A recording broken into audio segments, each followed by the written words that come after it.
up here is the main growing area. When they open, they kind of change to like a pinks or orangey type of thing. This one here is our Janus Joplin. It's a beautiful pink flower. It's been cold, it's been wet, and it's been gloomy. But after a late start to spring, GTA flower farms are finally coming into bloom. We planted 82 different varieties and about 2 million tulips. Sorry, 2 million tulips. 2 million tulips. Jill McCourt is with TASC Tulip Farm near Welland. The company of about 20 is one of a few nearby flower farms responding to the You Pick trend over the last 2 years as selfie seekers look for new backdrops and more families turn to the outdoors to spend leisure time during the pandemic. The rows you would expect to see at any farm, how does it work? So what we did was we planted with a tractor back in November. The soil needs to be a well-draining, and we chose this farm for the landscape as well as the well-draining soil. We've had some good weather.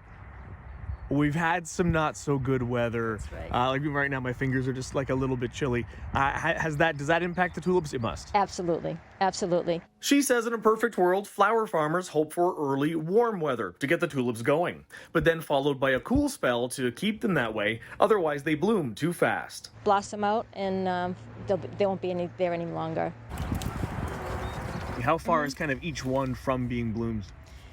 This little baby here will probably bloom in a week. This one will probably take another 5 days. This one has 2 days to go, and these ones will probably be open today or tomorrow. Meanwhile, if we take a cruise out to Newmarket to this farm, Country Cut Flowers, you do a certain kind of planting, like high density. Is that the word that you used? What does that mean? They don't need a lot of space for growth when you are harvesting them. It's very different from in a garden where you might spread them out a little bit and let them spread over time. Janet Tunshell, the farm's owner, says she's one of 2 people currently on the job with plans to hire more this summer. The main flower patch right now is covered in tarp, which is not attractive, but it's a really useful thing to do.